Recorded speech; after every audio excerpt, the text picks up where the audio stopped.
Listen to the All in My Head podcast on Spotify, Apple Music, and wherever you get your podcasts.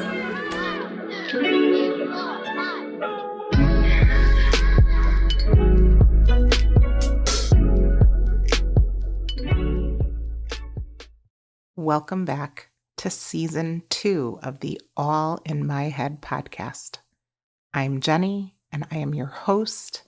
And like I said, Season 2 is upon us, and I'm so grateful that people are listening and enjoying and are back for Season 2, and we're going to have some great things ahead. But let's start with this episode, which is episode 1, and it's called Vibrations of the Heart, How Music Speaks to Empaths. And I've talked about it many times in other episodes in Season 1 about how I am an empath at heart and how I feel things deeply. That's what I'm going to talk about today. My love of music, but also how music can elevate your spirit. I am going way back to being a child, and I remember that there was always music in my house growing up, as far as I can remember. And I can probably remember back to being 4 or 5. I might even be able to remember back further than that, but I distinctly remember being 4 and 5 years old. And there was always music in my house. And culturally, you know, Latinos have strong musical roots. We love music. It's something that's kind of embedded in us. And my dad had one of those, well, it's old school now, but it was new school then, the old school hi-fi record player console systems. You know, the one that had a cabinet where you could store your records on the bottom on both sides, and then the record player itself was on top. But it also had a radio in the middle. So it was kind of the whole system before like the boombox came along or the newer systems came along. And, you know, it was a piece of furniture in our home.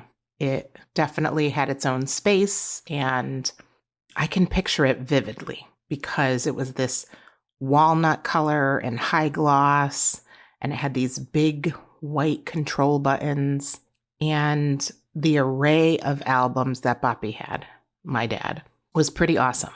I mean, it was cool to me then, but it's still cool to me as a 52-year-old next month. Or this month. Oh, we're in February. But it's still cool to me. And there were certainly Spanish albums like Celia Cruz and La Gran Orquestra, Gilberto Santa Rosa, Tito Puentes, Jose Feliciano, El Gran Combo, and mariachi, because my mother loves a mariachi band. But there were also so many American artists that I became familiar with through my dad's collection. And he had Elvis and Dean Martin and Frank Sinatra, Ray Charles. My sister Sandy loved the Bee Gees, so that was a biggie. And there were so many more albums of an array of artists. And I always remember wanting to have that record collection and that hi-fi system in my own house when I grew up. It was really something that I could picture being a part of my furniture and my setup in my own home. But, you know, my parents had a few physical moves after they left our childhood home, and they moved to Florida and then back to Connecticut again. And so my dad does not have that hi-fi system in his possession anymore. And I'd have to ask him, but I'm quite sure that the record collection has dwindled down and is limited at best now, which kind of makes me sad because those albums were just some really beautiful memories of my childhood. But also at a very early age, I could sense feelings through music. I knew the type of day that it was going to be because of the music that was playing in my house. And most Latinos can tell you Saturdays were for la limpieza. It was time to clean.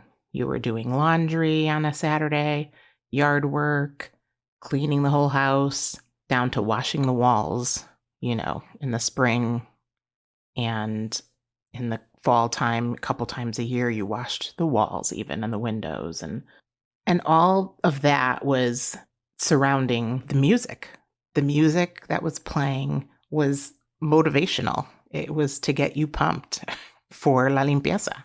And, salsa with Hector Lavoe and Johnny Pacheco, Celia Cruz, Frank Grillo, Tito Puentes, Charlie Palmieri, El Gran Combo. Those reigned supreme most every Sábado in our house. And if it wasn't the vinyls playing, there was the radio stations locally in Connecticut that played that music. And, it's like they knew Saturday was cleaning time, so get that music going. That was going to motivate the kids to get that cleaning done. But you would hear that music by 8 a.m. on a Saturday morning, and that was your wake-up call. It's time to get up and get ready to clean. If the parental mood was good, then that's the music I heard. Salsa, merengue, all the upbeat Spanish songs. But if it wasn't, then you got songs like ¿Por qué me haces llorar? Or Tú me dijiste adiós by Juan Gabriel. Or The Biggie for my mother. Olvídame y pega la vuelta by Pimpinela. With that, you knew you needed to be on your extra best behavior because the mood was not good. Not that it really mattered because the mood and the stage were set, but you could always try to be a little better behaved and go the extra mile maybe with the cleaning in hopes that it would shift the dynamic a little. But it's funny how the joy of music was instilled in me at a young age, but also the depth of what a song could tell about the situation, about the person, their mood. And now, even as I look back retrospectively, it told a lot about their mental state.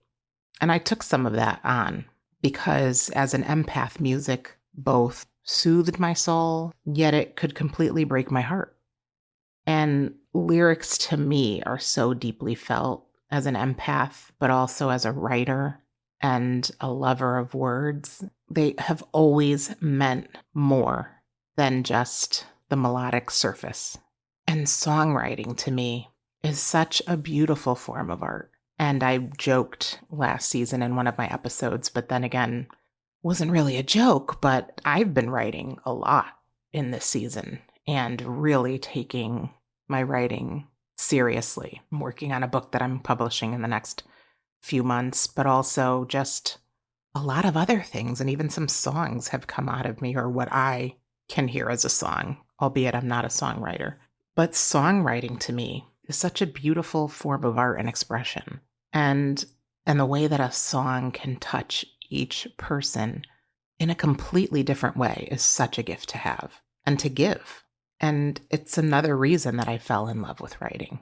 I have found that so many poems came from hearing a song and kind of unlocking this place that I may not have been able to access without the emotional release of a song. So that was so beneficial for me in my writing process. And to me, music became this series of beats and breakthroughs and breakdowns, right? I became the girl who, and maybe I didn't even become her. Maybe I just always was her. But I became, or I was this girl who could envision an entire story of her own life unfolding inside the lyrics and the melody of a song. I could vividly see myself within the notes of these songs. And it helped me to navigate through particular moments and seasons of my life. It kind of allowed me the permission that I needed to access my feelings and to pour myself into a writing piece that may have been locked away, but that actually needed to be released. And I would quite often times cry my way through this writing process. But the key was that I was working through it, and it was with the help of a particular song or artist, or even maybe just one lyric from the song. It was a way for me to process some of the heaviness that I grew up with.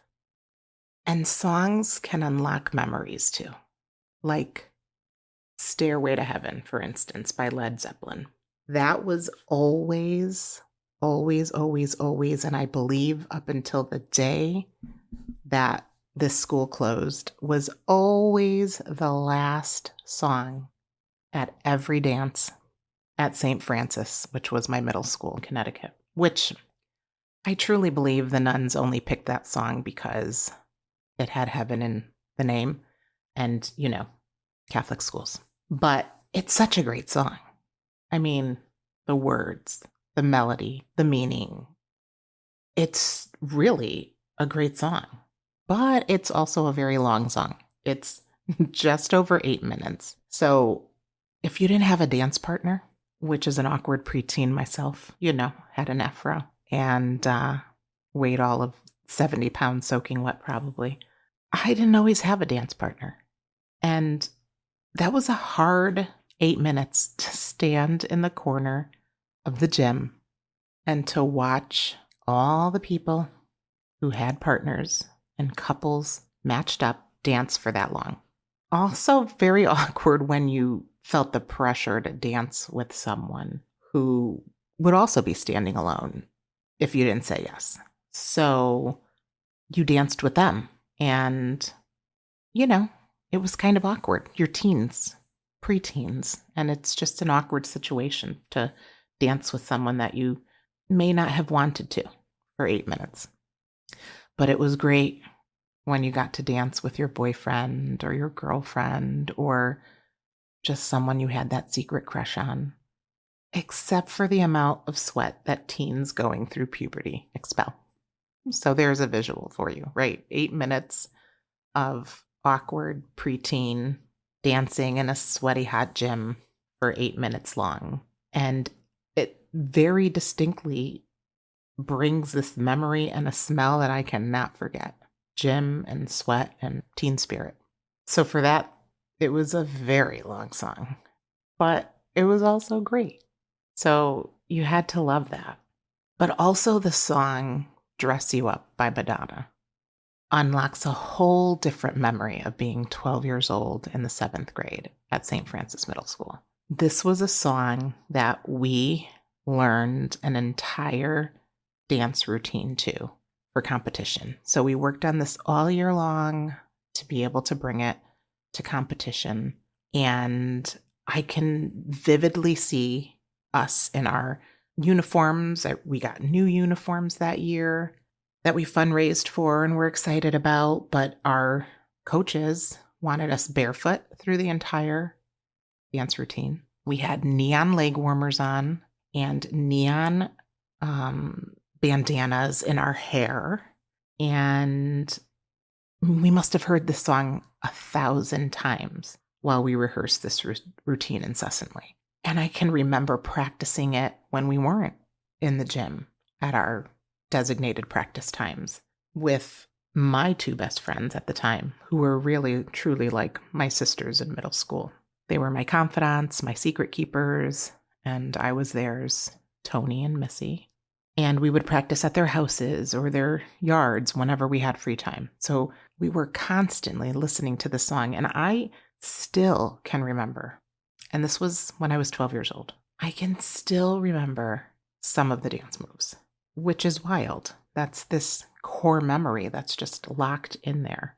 And I just remember how fun it was to create such a cool routine and to be able to do it with these cheerleaders and this group of people who were just super talented and fun. And even though it was hard work and there were lots of bumps and bruises we took away from this routine, I remember getting to debut it at the basketball game before perfecting it for competition and the reception that it received there. And cheerleading was not something that was raved about in middle school, right? I mean, it was about the basketball team always. And, we would get a little accolades here and there, especially when we did a cool routine like that and then took it to competition and came back with a trophy. So it unlocks memories like that 40 years later, I'm still able to kind of access and go back to and vividly remember those moments.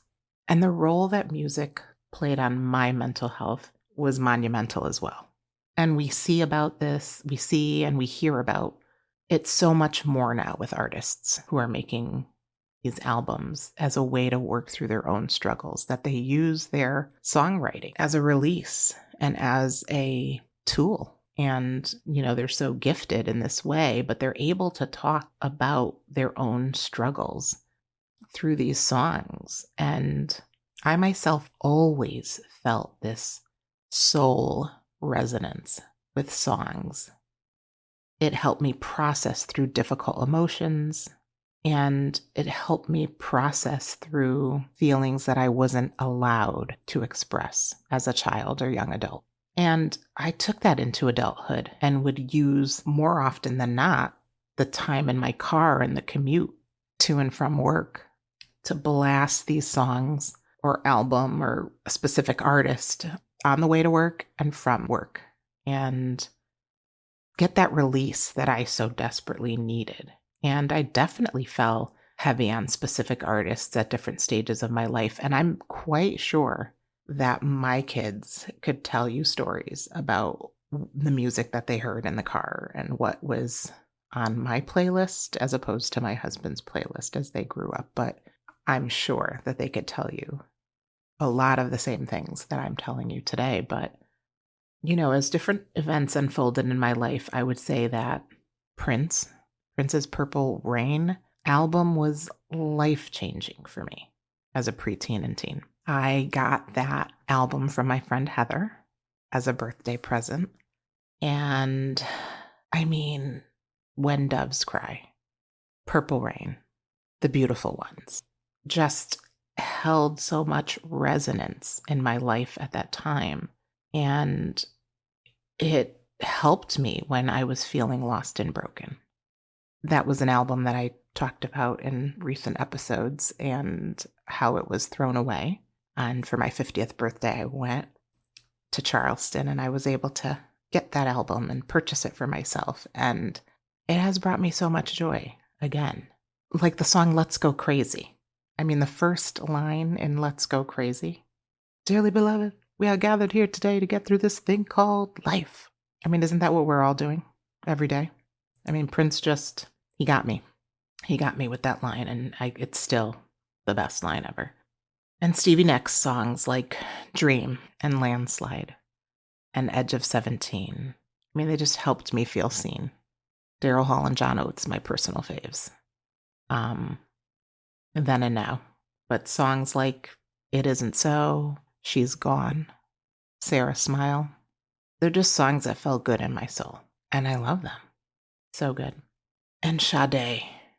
She brought so much beauty and grace to her music. And her voice is absolutely iconic. You just know when you're listening to one of her songs. Even if you haven't heard who the song was from, you just know a Sade song when you hear it. And Whitney Houston and her incredible voice and storytelling and artistry behind her songs, and how her voice could just pierce your heart. There were notes that only Whitney can do, and they would just pierce your heart in the most beautiful, beautiful way. And then there were artists like Michael Jackson and Bruce Springsteen, Public Enemy, Snoop Dogg, Phil Collins, NWA, Dr. Dre, Lionel Richie, R.E.M., Journey, and of course the Beastie Boys was the soundtrack to our middle school, especially for the guys. The guys all wanted to be like them, and it was literally the funniest thing to watch these boys, play out these videos in real life. And that's back, when every song had a video. And MTV was strictly for music videos, not reality TV. So every song had a video, and you got to see it envisioned in a different way, because what you were thinking it was, or feeling that it was probably very different than what the artist was portraying or trying to put out there. So it was cool. And then there was Ozzy and Pat Benatar and Luther Vandross. nobody could sing like Luther Vandross. There was the Cranberries and Eric B. and Rakim and Rob Bass. I mean, it takes two. Mine and Dan's song, from the early days of dating. And I mean, I could go on forever and list songs and list artists, but you can see that my musical taste is vast. And into my adulthood, I have always and will always take the classics with me. Those always remain, and I love vinyl. So that's me always being old school and holding that core memory from childhood. But then came artists like the Red Hot Chili Peppers and the Foo Fighters and Rage Against the Machine and Biggie and Tupac and the Fugees, Collective Soul, Ben Folds, Pearl Jam, Alanis Morissette, Melissa Etheridge, Dave Matthews Band, Mary J. Blige, Lauryn Hill, Missy Elliott, Blues Traveler.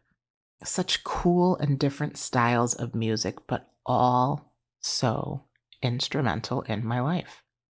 And then my love of jazz blossomed, and I started listening to Miles Davis and Johnny Coltrane and Duke Ellington, Louis Armstrong, Wynton Marsalis, and Gregory Porter, and Esperanza Spalding, and Corinne Bailey Rae, and so on and so on. And my go-to always, and my kids will tell you, I'm kidding, I kid you not, when I have them on, they'll probably go, we heard enough of that, was, for my calm and for inspiration even, was India Arie. And she's still one of my big go-tos. And she has unlocked some amazing writing in me. Her songs, for me, just resonate so deeply. Her album Acoustic Soul was on repeat in the minivan, and we had the Green Machine first. That was our first minivan, the Astro. And Betty White was the second minivan that we had while the kids were in all their sports and in the throes of all the activities that they did. And that was the first on repeat in the minivan. And that was followed by Voyage to India. And that was like a window into my soul, honestly. And Testimony was an awakening. And it was that album that offered me the acceptance of myself, from my hair to my skin to my culture to my beliefs to what I wanted to do and what I wanted to be. And it just gave me permission to be me. And that's so freeing when a song can break you open and allow you to be more authentically yourself. But of course, I would be remiss if I forgot to mention freestyle music, Latin freestyle in particular. And the role that it played for me in high school was huge. And Stevie B and Lisette Melendez or George Lamont blasting in my friend's Viv or Star's car when we were on our rides to get to nurse's aid course and classes over at the other high school down the road, and on our way to parties, and of course the endless club nights at Rumors nightclub, where we pretended to be much older than we were, had no business doing that, but we had the best time dancing to freestyle music all night long. We even had a dance that was named after our friend called the Amry, A-M-R-Y. And that's not her name. It's actually Anne-Marie. But, loud music and trying to tell your name to a guy does not lend well in the nightclub atmosphere. So the guy was like, oh, your name's Amory, like A-M-R-Y. And we just said, yep, her name's Anne-Marie, because probably shouldn't be giving out your name to a random guy in a club anyway. So it just became Amory forever. I mean, to this day, I still, message her and say Amory. And she had this cute little dance that she would do, and we would just get in a circle all together, all the girls from table number 7, and do the Amory, A-M-R-Y. And it was just fun. And it was, it was just fun and simple and our time to just let loose and enjoy the music. And then Fast Car by Tracy Chapman, the original. Let's just say the original, although we know it's been revived and redone and it's won awards. Let us shine the light and give flowers to Tracy Chapman, because the original, there's nothing like it. It's Fast Car, Forever and Always by Tracy Chapman. And that just always reminds me of myself and my husband, Dan, now, but he was my boyfriend then, and me leaving my childhood home and moving out at 17. And, just how we were two kids who had no idea what the world had in store for us, but hoping it would be better than what we were leaving behind. And, I could just feel the angst and the hope in her voice, and it just resonated with my entire heart. And it was just kind of the anthem of that time. And Bonnie Raitt's I Can't Make You Love Me. I mean, to this day, it makes me cry. I, probably 6 months ago or so, was at a local music venue with a good friend of mine here in the Myrtle Beach area, and we were listening to live music to a live artist who was singing Bonnie Raitt's I Can't Make You Love Me. And I just couldn't stop. The tears were just rolling down my face. And it wasn't like a hysterical cry like it used to be. But it still just unlocks this memory. And to me, it relates to the mother-daughter relationship that I wanted and the need to be loved in a more nurturing way. But also, as of recent, it's been about the releasing of the expectations of what that relationship could have been, what it probably will never be, and then also the lifting of a weight from myself and the acceptance for what it actually is. So the connotation has changed slightly, but it's still this song that just kind of tugs at my heart. And Norah Jones' songs have always just felt like sunshine to me. Her voice just makes me feel happy. And for years now, I have been obsessed with the duo Abner and Amanda, known as Johnny Swim. The song Let It Matter brings a lump to my throat every time at the line that says, if it matters, let it matter. If your heart's aching, let it ache. Catch those pieces as they scatter. Know your hurt is not in vain. I mean, come on. When I was going through challenging relationships where I needed to decide to set very distinct boundaries, it was kind of permission to feel those big feelings and to grieve it and to own the pain, but also to move forward. And Diamonds, their song Diamonds, is my anthem. When I'm stepping into a new season or I'm kind of rising out of the ashes from these dark spaces that held me back for a very long time, and just allowing myself to be the diamond that rises out of that ash and to shine and to be and to know that I'm worthy. That's what songs can do. And songs for me also mark some very significant moments in time. U2 was a fave of our dear friend who passed in 2009 unexpectedly. So, of course, around the time of his services, after his passing, all I heard on the radio, this is when we only had radio, right? In our cars, we didn't have, satellite and all those things. That's all I heard were U2 songs, and in particular, With or Without You.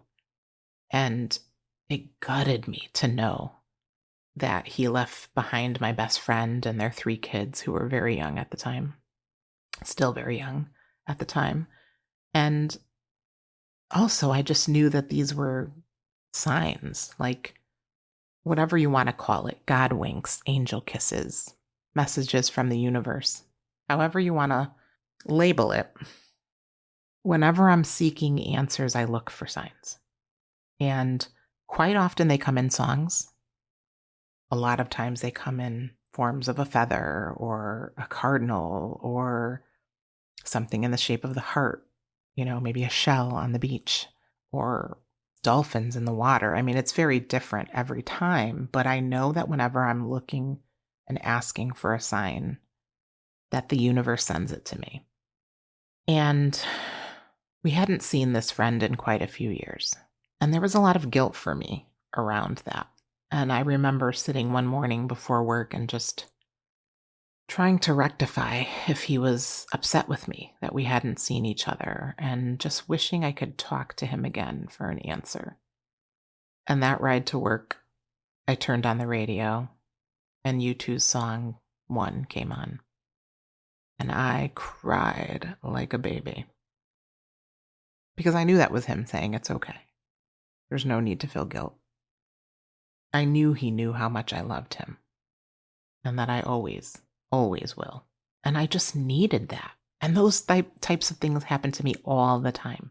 I know my interconnectedness with music and the divine just manifest in these beautiful ways and these beautiful signs. And I'm so lucky and blessed and grateful for that.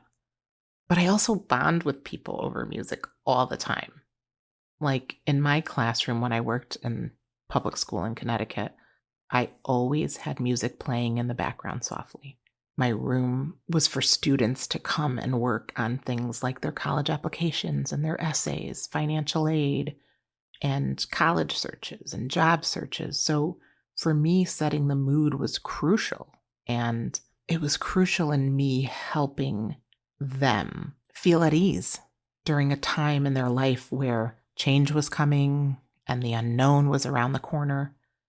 And I kept my lights low and I had salt lamps glowing and essential oil diffuser all day long to just help them ease into their tasks because they needed to complete them. But more importantly, a lot of shift and change was coming into their life and they just needed the most relaxed environment that I could create for them. And it was just a safe space for them. And it was a safe space for all of us, truthfully. And one of my former students, she still connects with me over shared love of music. You know, I introduced her to some artists like Alan Stone, and she introduced me to other artists. And it's been 9 years since she graduated, and we still send each other new artists or new songs or, you know, artists that we love. And it always brings about a deeper conversation. And I think that's because for me, my classroom wasn't just for work. I mean, they needed to get these things done. They knew that. I knew that. But it was a place where they could come and talk through life and loss and everything in between.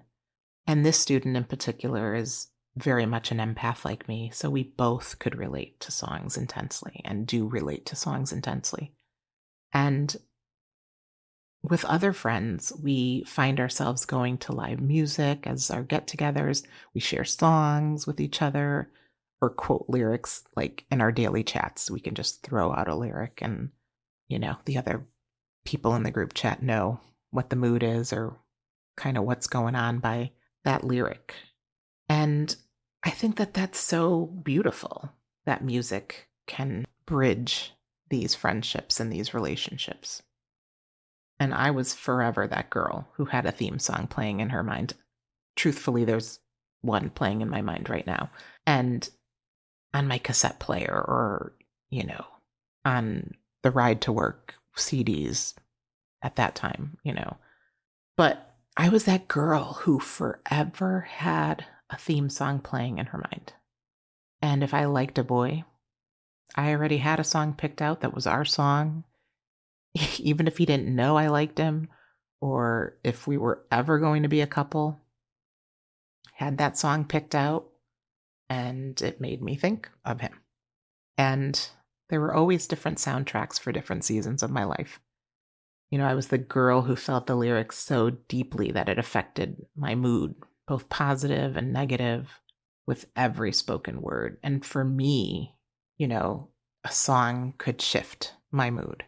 And that's where I was able to kind of use that as a tool for myself and kind of getting out of those places that made me feel like I was in a funk. But live music is the best. And to feel the music while listening to it is everything. It's everything. And I missed that. It's been a while, you know, and I just started going back to live music in 2024. And it was too long for me. I really love everything about live music and listening to it live. And my husband always says he loves to take me to live music events because I'm always on my feet. I'm dancing, I'm swaying to the music, I'm just soaking it in. And I have this big grin from ear to ear. And he's just over there chuckling at me. And I don't care. That's fine with me. He enjoys watching me enjoy the music more than the actual music. Let's put it that way. And yeah, I just love the feeling of music flowing through me. Music is just in me all the time. At all times, there is some song or another playing in my head. And there's a lot in my head, hence the name of the podcast. But music is probably the largest portion of my brain storage. And I love that I can unlock that anytime. I love that. So, really, this podcast episode is a love letter to music and how it heals. Music has carried me through some of the most difficult times in my life, but also the most beautiful parts too. Music soothes the heart when it's breaking. It awakens a fire in your belly when you need a push. It allows you to navigate emotions you may have buried and gives life to dreams you may have been afraid to let bloom. And sometimes it's just the beautiful sound that caresses your ear while on a long ride in the middle of summer with the wind blowing through your hair as the sun kisses your face. It's love, it's harmony, it's happiness in its most poetic, beautiful, and simple form. And if there's something like music that speaks to you this way, then fully allow yourself permission to bask in more of it this year, whatever that is. Whatever it is for you, allow yourself to fully bask in more of it this year.